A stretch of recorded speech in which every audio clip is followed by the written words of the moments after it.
आपके दिन बुरे चल रहे हैं तो जेल की मिट्टी, जेल का खाना, फांसी तख्ते की लकड़ी।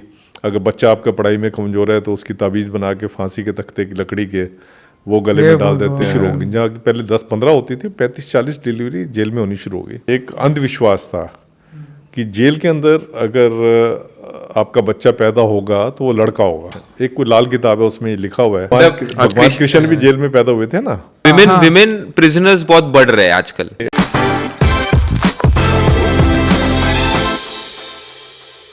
फीमेल विमेन का विमेन प्रिजनर्स बहुत बढ़ रहे हैं आजकल। ऐसा नहीं विमेन प्रिजनर नहीं बढ़ रहे।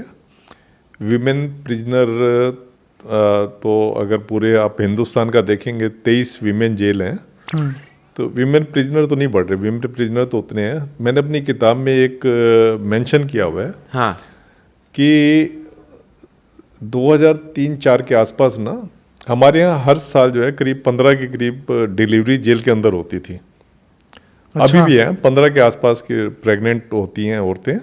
जब अरेस्ट किया है तो अगर प्रेगनेंसी है भी तो वैसे तो बेल मिल जाती है। अगर नहीं मिल रही बेल, अगर मर्डर वगैरह केस में है तो फिर उसकी प्रेगनेंसी जेल में होती है, बच्चा उसका जेल में ही होगा। तो 2000 की अर्ली 2000 की बात कर रहा हूँ, उसमें हमने देखा करीब 35-40 डिलीवरीज जो है जेल में होनी शुरू हो गई। जहाँ की पहले 10-15 होती थी, 35-40 डिलीवरी जेल में होनी शुरू हो गई। तो हमने कहा यार क्या कारण होता है कि औरत आती है 6 महीने का पेट लेके आती है और फिर अपना बच्चा होने के बाद जो है 2 महीने और होने के बाद 4-5 महीने जेल में रहना, उसके बाद निकल जाना।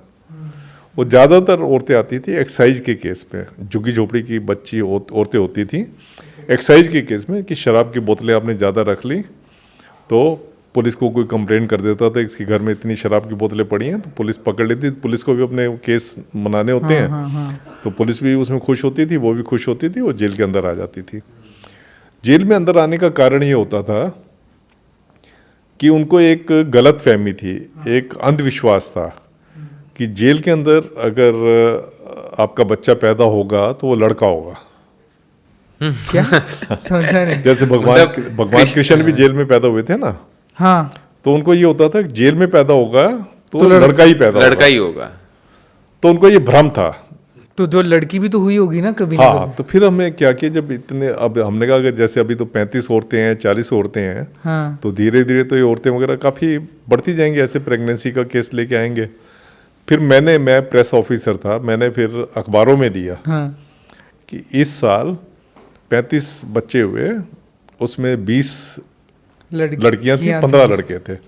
तब जाके धीरे धीरे ये चीज कम हुई। नहीं तो पहले होता था प्रेगनेंसी हो और जेल में जाओ। सुपरस्टिशन हुआ ये तो। सुपरस्टिशन। एक कोई लाल किताब है, उसमें लिखा हुआ है। अच्छा, लाल किताब तक आ गया बीच में। उसमें ये है कि जेल की अगर मिट्टी, अगर आपके दिन बुरे चल रहे हैं तो जेल की मिट्टी, जेल का खाना, फांसी तख्ते की लकड़ी। अगर बच्चा आपका पढ़ाई में कमजोर है तो उसकी ताबीज़ बना के फांसी के तख्ते की लकड़ी के वो गले में डाल देते हैं। जेल का खाना कैसे है सर? जेल का खाना होता है कि वो कहते हैं कि अगर आपके बुरे दिन आए हुए हैं, अच्छा, तो जेल का खाना आपने खा लिया तो आपके बुरे दिन जो टल जाएंगे। अच्छा, तो लोग उसके लिए आते थे। उसके लिए बड़ी ऊंची रिक्वेस्ट आती थी, नेताओं से रिक्वेस्ट आती थी, जजों से रिक्वेस्ट आती थी जेल के खाने की। हाँ, कि जेल का खाना भेजो। तो फिर हमने जब देखा कि इतनी रिक्वेस्ट आ रही है, हमने फिर क्या किया कि जेल के खाने का एक रेस्टोरेंट खोल दिया। वो रेस्टोरेंट कई सालों तक चला। उसमें कैदी खाना खिलाते थे, कैदी सर्व करते थे। तो बड़ा चला था वो। थीम अच्छी है। थीम अच्छी है, हाँ। Jail cafe.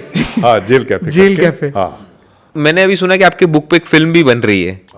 तो फिल्म बन रही है कि सीरीज बन रही है, क्या बन रहा है? देखिए अभी जो ब्लैक वॉरेंट उस पे, हाँ, उस पे जो फिल्म के राइट हैं वो कोई यूके की कंपनी है, उन्होंने खरीदे हैं। अच्छा। जो सीरीज जो है वो यहाँ इंडिया वाले बना रहे हैं।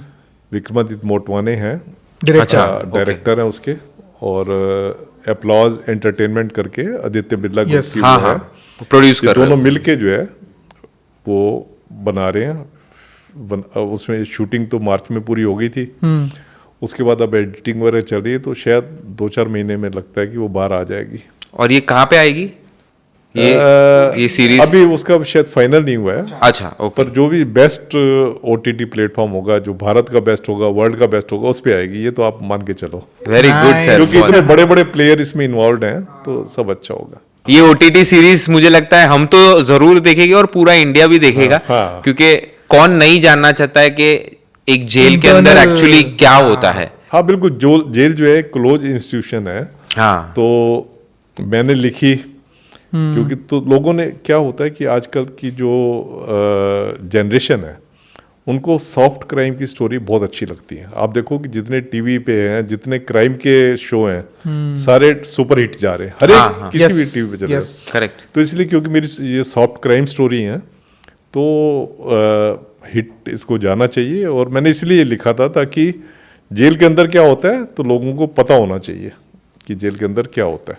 और एक लास्ट क्वेश्चन है, कोई आपके लाइफ में सर ऐसा आपने कोई क्रिमिनल देखा हो जिसने अपनी लाइफ, मतलब आया तभी तो हीनियस क्रिमिनल था, पर फिर जेल के अंदर वो पूरा एक अलग ही आदमी बन गया, एकदम रिवैम्प हो गया उसका लाइफ? कोई था ऐसा? ऐसा कोई था? एक ऐसा था, एक हमारे ना जेल में जो रिफॉर्मेशन के जो टूल्स हैं, जो विधियां हैं, उसमें एक तो मेडिटेशन है। मेडिटेशन से हम कैदियों को सुधारते हैं। अच्छा, meditation है? हाँ, मेडिटेशन Nice. जितनी मेडिटेशन आपने सुनी होंगी ना, उससे ज़्यादा मेडिटेशन जेल में होती हैं। ओह आपको मैं नाम लूँ, ये अपना विपासना मेडिटेशन है, Yes. SN गोयंका जी की, आर्ट ऑफ लिविंग मेडिटेशन है श्री श्री रविशंकर जी रविशंकर। की, सदगुरु की मेडिटेशन है, सदगुरु उनका है, उसका नाम मुझे अभी ध्यान नहीं आ रहा, Isha foundation. Isha Isha foundation, foundation. उनकी मेडिटेशन है। उसके बाद सहज योग माता निर्मला देवी का, राजयोग ब्रह्मा कुमारियों का है। ऐसे कई सारी बहुत सारी मेडिटेशन है और योगा प्रोग्राम जो हम जेल में जाते हैं, जिससे कि हम उनको सुधारते हैं। तो एक केस आपने जो कहा, बहुत अच्छा क्वेश्चन किया ये आपने।